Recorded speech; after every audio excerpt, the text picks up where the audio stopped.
Hi guys, exeter-rider, thanks for joining me once again. Now this week I'm back on the VOGE again, the 500, and I'm with Nathan Millward, and we're taking out the CB500X, aren't we? We are indeed, yeah, just riding them back to back, see what the comparisons are like, because it's an obvious, natural comparison, given that it's using the same engine or a blueprint to the same engine. So yeah. I thought it was a nice sort of bike to compare to the VOGE. Yeah, so let's cut straight to it and we'll get out for a ride. So I think we're off to do some trails, but I'm just going to find out where Nathan takes me. He's going to know his way around better than I do around here, that's for sure. And that is the guy who you want to take you around because he really knows where to go, and all the coastal routes and all the off-road green lanes. And he's got the bikes as well.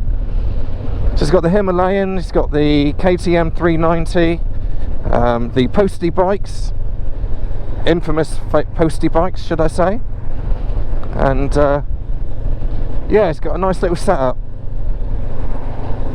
Whereas I'm very lucky, I've lent him my press bike there, and I'm going on one for free. Good choice, my friend. Oh, he's trying to get the pegs down now, look. Yeah, I mean, the one that I rode before was a road bike. It didn't have the rally raid kit on it, and it does make a difference, that, doesn't it, to the handling side of things. Probably, yeah. And obviously got knobbies on as well. Yeah, yeah, knobblies, yeah, that's what I mean, yeah, but, and the suspension, but, yeah, I mean, they're two different things. I would say that's quicker, isn't it? Yeah, yeah, this is quick, isn't it? Yeah, certainly at the top end, you get loads at the top end, don't you? This picks up and goes really good. Yeah. Yeah, I like it. I like both of them. Yeah. I think everything about it's pretty good, isn't it? Controls are good. Yeah. It's nice and clean. There's nothing wrong with it. It's actually a good bike, I'd say. Yeah. Well. Yeah, I think so too. Yeah. This feels a bigger bike than that one. It does. Yeah. I see. Yeah. So we just swapped bikes again. Nathan's back on the CB500X, and I'm on the VOGE. We've just been having a chat about, you know, about the bikes and the differences between them. And I must admit, getting back onto the VOGE, although the seat is bugging me a bit compared to the 500X, I actually prefer riding this bike at the moment. It feels a bit lighter. Yes, it's not so refined. Oh, he's going for it.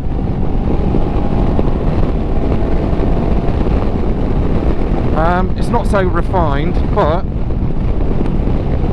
it is a lighter bike to ride and a bit more flickable. It feels like it's a bit more powerful.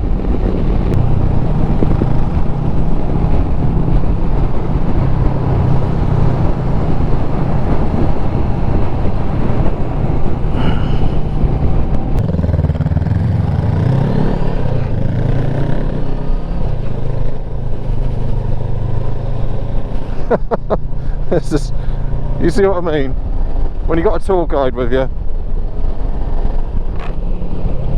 not even paying for it either. It's double bonus.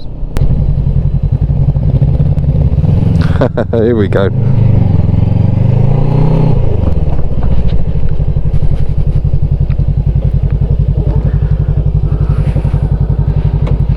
You know what? I prefer this. It's better, isn't it? Yeah. It is. I think that's slightly ruined by the tyres. Yeah, it is, yeah. The engine's better in this. Yeah, it's got more get up and go to it, isn't it? Yeah. To be honest with you, you probably don't know this, but when I went out on done a test ride of the 500X, all the things that I feel about it now, I felt then. That it was a little bit low geared, whereas that one's geared a bit better, I think. What, this one? This one, yeah. That's just flat. I think it's just when you wind it out, it's just like yeah, going, but it's not going. Exactly, yeah. Better handling bike. Yeah, Bike for road. And lighter as well. It feels lighter. Isn't it? Yeah. Yeah. I don't know if that is the case, but yeah, it's not a lot in it, but no, it's very marginal, isn't it? Yeah, I bet it's the same. I bet there's not much. It can't be. It's the same bike. Yeah, I think that's a that feels more adventure ready, doesn't it? Yeah, you kind of sit in a more adventure rider position, but that's sportier. Yeah. So I think for most people that's going to suit them better. Yeah, it's better for the road, that isn't it? I think. Yeah. I think that'd be fair to say, would you? This is a long trail. Do you want to go at it? Yeah, I'll give it a go. Yeah. Do you want to take like that? Yes, please. I don't want to go on that thing. Yeah, right. Your skills are better than mine. I'll say that. Is it exeter bike or Exeter-rider. rider? That's how Yeah. I want to say it. Right, we'll just let you know, steady. It's a long continuous trail, much like this, so nothing too choppy on it. That's all right. I love this stuff anyway. Yeah, I'm not good at it, but I love it.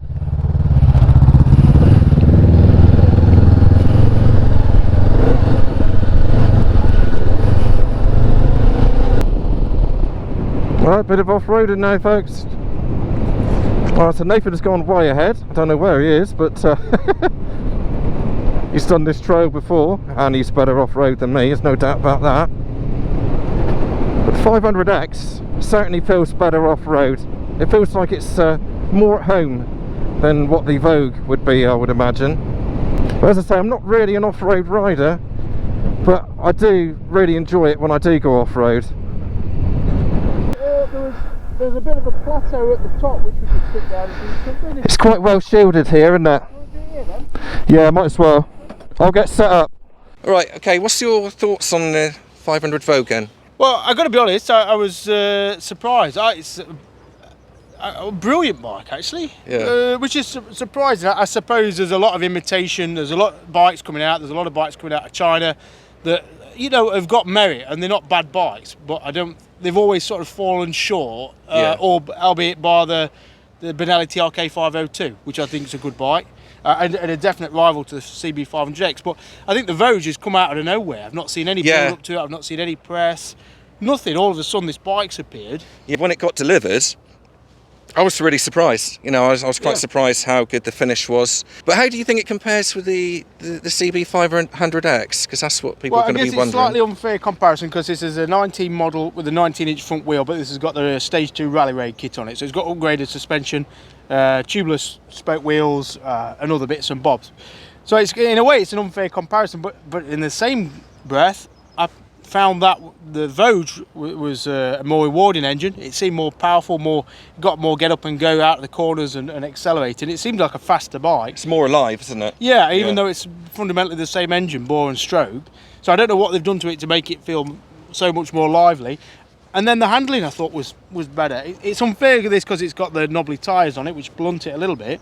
But I just thought that was a really good, fun, well-ridden bike. And the entire package feels well delivered. The clutch is good, action is good, gearbox is clean, fueling's good.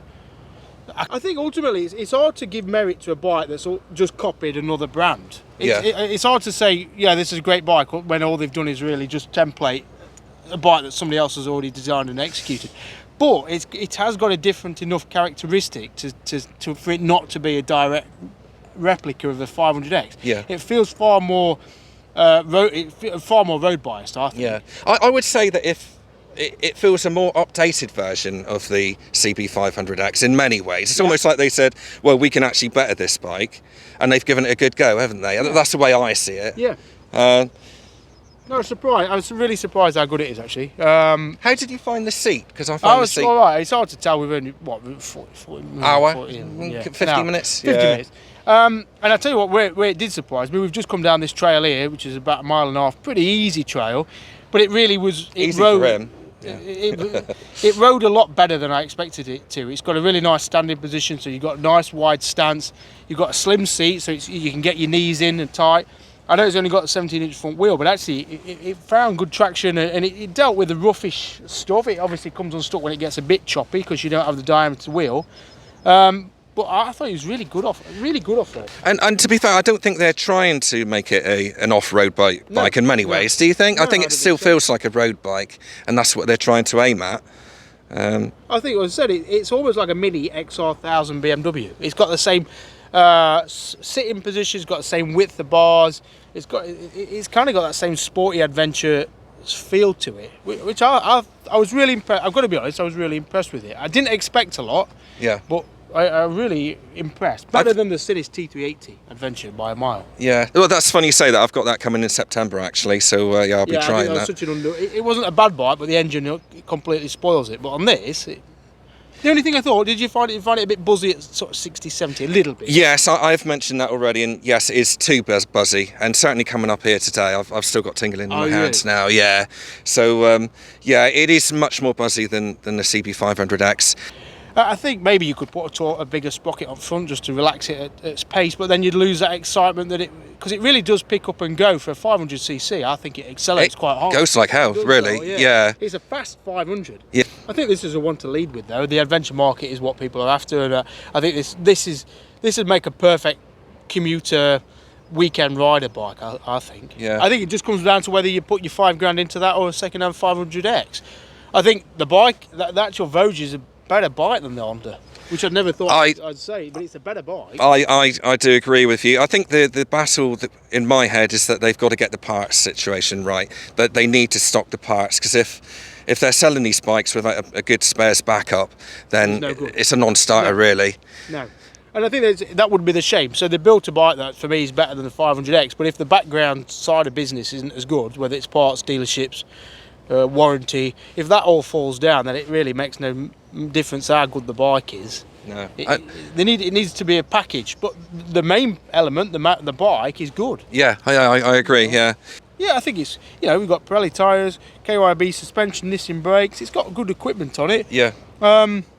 Whether these engine guards are going to be any good, who knows? I mean, it spits something and nothing, that, to be honest with you, I think. Do something, it might stop a bit of scratching. It's not got removable rubber in the pegs, but I don't think that matters because it's more road bike. Yeah. Centre standard. I think that's a £250 benefit over the Honda. The only thing I've got question marks is the service intervals. I think these are 8,000. They are 8,000, yeah. I don't know what that is. I think they're about 2,000 or 3,000. It's not great. Yeah, it's not great. But you've killed any values and value, haven't you? And that's it. In one bit of spec which gets buried and people forget to ask that question, you've just buried that bike. Yeah. Because if that's service every 2,000, forget it. I mean, we ought to check. I think it's 3,000. I will check. Let's check it. It's a lot sooner than 8,000. 4,000 kilometres, which a lot of them seem to be, but it's not good enough. No. Especially when it's based on the same engine. If they can do it for 8,000, they can do it for 4. Yeah. Exactly, yeah. I will look into that a bit more, actually, because it is something which I've mentioned on the first ride. 8,000, same as this, it's a winner. Yeah, absolutely. Or you're only doing 1,000 miles a year, then what relevance is it really? I suppose it's only for people doing more miles that it might affect more. Yeah, the Chinese are definitely getting there. Well, actually, they are there. That's what I said on my last review of the Sinis Terrain. Funny enough, the 125. Yeah, the 125 is great. Was it 380, isn't it? Yeah, I'm a bit more concerned about, I must admit. It's just not got enough engine for the size of the bike. That's the problem. No, this has got performance. The Sinis has got. No, it's got nothing. And when you look at this as well, compared to the BMW 310GS, which you didn't really get on with, did you? I kind of like it. It's got merit once you've learned to realise it's not a BMW in what you'd expect of a BMW. Yeah, I call it not Berlin made. Yeah. No, but this is a lot more exciting than a 310GS. Yeah. It's a better bike.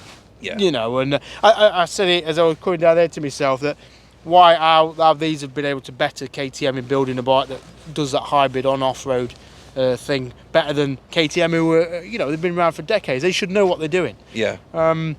So yeah, I would say the big manufacturers shouldn't rest on the laurels too much longer, because there are bikes going out of the Far East that in many ways are better than what they're building. Yes. They've just got that background history of trust, dealership, network, and spares. Yeah. As soon as these guys catch up with that, there's no reason they're going to be in trouble. KTM. Yeah. How's the shop going, by the way? The speed shop. Speed shop busy. If anybody doesn't know, this speed shop is Dorothys speed shop. I rode around the world on a CT110 called Dorothy, an Aussie post bike. I got a picture of that. I'll put that up now. Yeah. And because of lockdown, I couldn't do my business of taking people on tours, UK and overseas. Obviously, got knocked on the head by COVID and lockdown. So I just set up a little unit. So I've got the postie bikes from Australia that take people on trail ride tours around North Devon. And then good old bounce back loans. I bought a Himalayan, a CRF 250 Rally 310 KTM Adventure and a GS 310 Adventure. For people Good variation you got there. Yeah, well, the idea was people could come down and ride the bikes back to back and figure out what worked best for them, because it's very easy to listen to reviewers or read reviews, but actually how a bike translates into the real world for your type of riding is very different to what you read. Yes. So like, for example, the CRF 250 Rally I've got, a guy bought that, he'd done 600 miles, realised it was the totally wrong bike for him and sold it at a great loss. Yes. So the idea is somebody like that would come down to me, ride one of them back to back with a Himalayan, the 310 and the 390, and kind of figure out what they wanted, and also get to ride some good roads around North Devon. The 500X is the latest edition, so people could see like the upper benchmark of the A2 class, 47 brake horsepower. The question for me is, would I add a VOGE? I think before today I'd have said no chance, because I think when I'm putting my own money into a bike, I want to know, is it going to add value to the shop and to the experience, and is it a bike you'd ultimately recommend a customer to buy? Yeah. And before today I'd have said no.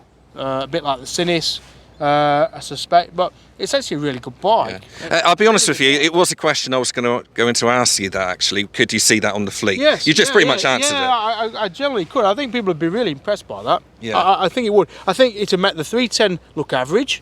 It would look make the 390 look compromised. It would make the Himalayan look slow. And it would make the CRF 250 or 300 Rally that I've got look like a trail bike, which is what it is. Yes. When most people want a nice road bias bike. Yeah. So actually it's got a strong place in this lineup, and also it would sit against the 500X as a cheaper alternative. So do you cater for all types of riding skill levels? yeah, I would say most of the riders who come are a mix. Some have never done trails, some have not long since passed the test. You've got to be 25 or over and have an A2 licence to ride these bikes. Yeah. Yeah, I've got people who've been riding many years and people who've just started. Yeah. But I don't go at a fast pace. You ride at your own pace, you ride at your own leisure. We stay as a group and we do some trails if you want to do some trails. And when I say trails, I kind of mean like what we've done. Yeah. A nice, pretty easy, long track just to get a feel for a bike on dirt, and ride them back to back on dirt. So for anybody who's thinking maybe a CRF 250 Rally or a Himalayan, it's a perfect chance to get to ride them two back to back in the environment in which they're going to ride and once they've bought them. Over a period of time rather than an hour's test ride. Yeah, and I think the camera, the chatter that you get when four people are testing the same bikes and adding, like the conversation we're having now, there's customers, they're having that and they're asking each other questions. Well, what did you think about that? Oh, can I try that again? Do you mind if I go on that? What did you prefer? Yeah. And so I think it adds to the experience, and also it almost makes a road like magazine journalist for a day. Yeah. And then at the minute, I've got a scoreboard. The Himalayan actually is winning by about 2-1 over the CRF. Good old Royal Enfield. Yeah, I think that bike is just versatile and good value, and people like it. So I think there's definitely room for something else that's versatile and good value. Is it the VOGE? Yeah, yeah. No, Start with a 4.8. I think 5 makes it. I think debatable. It's yeah, it's 5. It's a psychological thing. Yeah. I think Sinis were clever doing it 4.5 for their 380. Yeah. I think 5's a bit on the cusp. Yeah. But that's not to say it's not a good bike. Yeah. It's just whether VOGE can come as a brand and stay as a brand, so that you got faith in VOGE as a brand. Yeah. That's the problem, isn't it, with all these type of bikes? Is it's consumer confidence, really. Yeah. And if there is none, then it's not worth $5,000. No. Which is a shame. It is, but if they've come out and they've declared it a subsidiary or a brand of Launching, which are very well established, as you say, the Launching make the F850 engine. Exactly. Yeah, So, and the GS. Yeah. Yeah, so it's not like Launching are a nobody brand. They've been building good bikes for other brands for years. Yeah. Have you actually ridden the 850 GS or the 900XR? It feels the same. You can tell it is a Launching engine. It's got the same characteristics, I've found.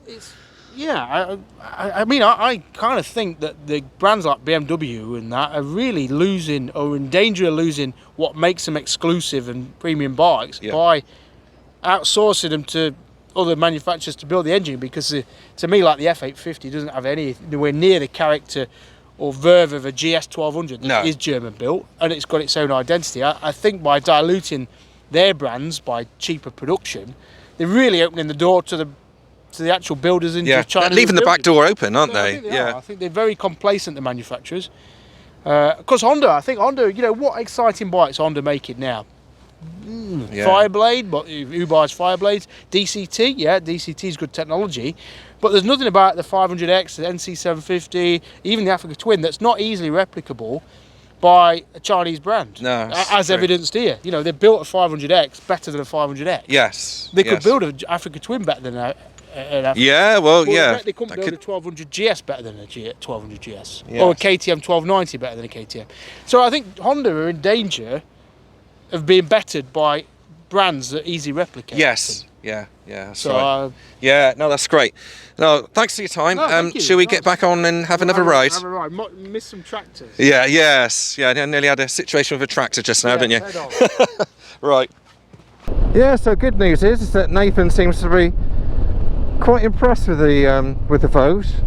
I'm glad of that, because sometimes it's nice to have a second opinion. When I say things, it's hard for you guys sometimes to sort of think, well, that's one person's view. So for me, it's nice to have a second opinion and just to back up exactly my thoughts, really. We pretty much had the same opinion of the VOGE, and I'm talking all the, you know, the pros and the cons of it. It's been really nice meeting Nathan. I mean, I come up here mainly just because of the whole VOGE thing, and I'm working, well, not working for them.